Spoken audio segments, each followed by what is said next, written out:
to be strong.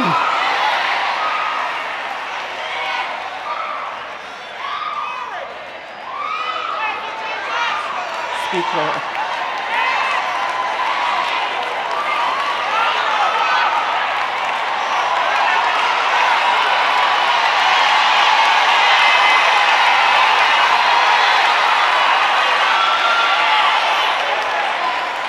Paul says, get dressed for victory.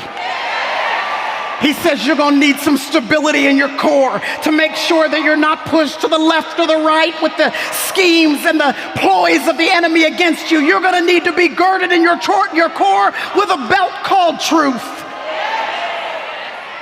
And then he says you're going to need something to guard your heart. You're going to need a breastplate called righteousness. And then he says that if you want any hope of being able to move forward successfully on the terrain of this life, you're going to need something for your feet. Your feet better be shod with the preparation of the gospel of peace. He says that, oh, you're going to need a shield because there are not just arrows, but flaming arrows that are going to be sent by the enemy into your life. And the flaming arrows are not meant to kill you. They are meant to set fire on everything around you so that you're so distracted putting out fires that you don't have time to advance against his kingdom.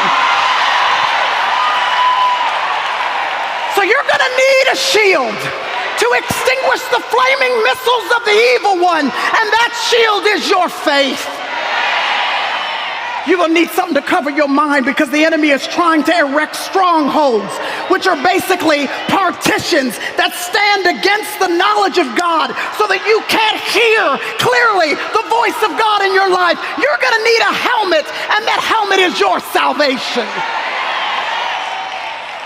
And then he says, you're going to need a sword of the Spirit. The sword that he's referring to is not the 3-foot long sword that we most picture. No, this is a 12-inch dagger. He says, you're going to need a dagger of the Spirit.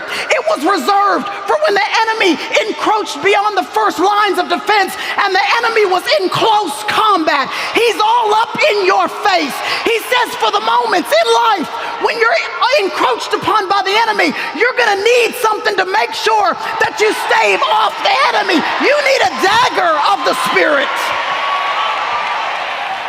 And that dagger is the Word of God.